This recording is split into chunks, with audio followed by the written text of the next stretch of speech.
Hey guys, I'm Taylor, and my Bundesland for this project was Sachsen, or Saxony. Just to start off with some of the facts, as of 2018 the population was 4,077,973 people, but the population has been in a steady decline since the 1950s. They thought it had evened out in about 2013, but even still the population declines more and more each year. Within Saxony, there's only a handful of cities that have actually experienced a population increase, and one of them happens to be the capital, which is Dresden. Saxony is the most densely populated East German state, and it is important to keep in mind that 9/10 of the population come from German heritage. Of the 1/10 of the population that is not German heritage are the Sorbs, which are a group of people of Slavic descent that used to live in a region called Lusatia. And Lusatia ran along the Spree River until 1635, when it was absorbed into what is now Saxony through the Peace of Prague Treaty. There's two tribes that live within Saxony today, and they are the Luzici and the Milcani, or the Wends. They are living predominantly along the Elbe and the Oder rivers. And despite the multiple years of assimilation that happened with the various countries that have occupied that region, they have kept their own culture and heritage alive. So they have their own foods, they have their own clothing, and they have their own language. And on the right you can see some of their traditional clothing, and the bottom picture is actually from a heritage parade that happened a handful of years ago, where they marched through the streets wearing their traditional clothing. So the size of Saxony, it's very small. It's 7,110 square miles, roughly the size of Fiji, and compared to Colorado, almost 15 Saxonies could fit within Colorado, and the U.S. state closest to its size is New Jersey, and New Jersey is still bigger, so Saxony is really small. But despite its small size, there are three geographical regions. Predominantly there are the Ore Mountains, or the Erzberg Mountains, which run along 100 miles of the southern border. So Saxony is built up with a lot of these mountains, and the highest peak is just over 4,000 feet, so compared to the Rocky Mountains, they're very small, they're more like hills, but they are very important, and the cities throughout Saxony are all built in the valleys. The second geographical feature is the Elbe River, which is one of the most important waterways within Central Europe, and it runs from the Czech Republic to the North Sea, and 2/3 of it run through Germany, and in total it's 724 miles.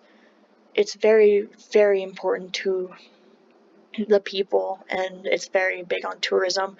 Dresden is actually situated right on the river, and in the right picture you can see the various boats, which are actually cruise boats that will take people up and down the river to see the different castles that exist along it, and it's a very popular thing to take one of these cruises. And the last geographical region is the North European Plain, which is actually only a small part of northern Saxony, but the North European Plain is the largest uninterrupted space of land in the world, so it is just a giant flat landscape that's used for agriculture, and mostly it's 200 miles wide, but near Russia it can get up to 2,000 miles wide, so that's 2,000 miles of just flat agricultural land, and that's kind of amazing. These photos, I don't know if they actually come from Saxony. It was hard to find photos of the Saxon Northern European Plain region, so these photos could be from anywhere within the plains. I just thought they gave a good example of what the area looks like and how flat it is. So Dresden is the capital city. It is the third largest Eastern German city, and it actually holds a place near and dear to my heart because a lot of my family is descended from there. And in 2004, UNESCO made it a World Heritage Site because of the river valley and the River Elbe. But in around 2009, they put in a 4-lane highway to cross the river, and UNESCO wasn't happy with it, so in 2009 they removed the World Heritage title. And one of the most important historical things about Dresden was that on February 13th and 14th, in 1945, it was almost completely flattened because of the air raids that happened throughout the night. And in this left-hand picture, you can see some of the destruction that took place, where the city was just left in rubble and very little things were left standing. In the background of the photo, you can see some buildings still standing, but even then they're destroyed and they're pretty much just shells of the former buildings. This picture is of the Frauenkirche, or the Women's Church, which is in the center of Dresden. And it took 60 years to actually reopen its doors because they spent all the time figuring out finding the original floor plans and trying to bridge the gap between when it was built and recreate it with modern technology while staying as true to the original plans as possible. And they also wanted to use as much of the saved rubble that they could, so they really, really wanted to keep that alive and use what they could. And in the left photo on the left side, you can see this dome that was part of the church, and in the right photo, you can actually see that dome today, and it's just black and charred compared to the newer white structure that was built to rebuild. And much of the city is like that. You will see the charred black and kind of gritty material mixed with the newer, cleaner material, and it's actually a really beautiful sentiment because they consider it the healed scars of their past, where they acknowledge what happened, but they were able to persevere and overcome it. So everyone's favorite thing is the castles. So Dresden has 45 castles and gardens. These are just a couple pictures of my favorite. The top left is Mortsburg, which is actually their Cinderella castle. It was used for a live-action Cinderella film in, I believe, 2004, I believe, which is actually kind of ironic because the Neuschwanstein Castle, which was the inspiration for Cinderella's castle in the Disney movie, is actually in Germany. So it's kind of ironic that they used this one for their German live-action version. The bottom left is the Royal Dresden Palace, which is where the king stayed when he reigned. And then the right picture is Königstein, which is a fortress/castle consisting of a lot of different buildings. There's a church, there's a winery, there's also prisons throughout a bunch of different worlds, a bunch of different wars. It was used as a prisoner of war camp.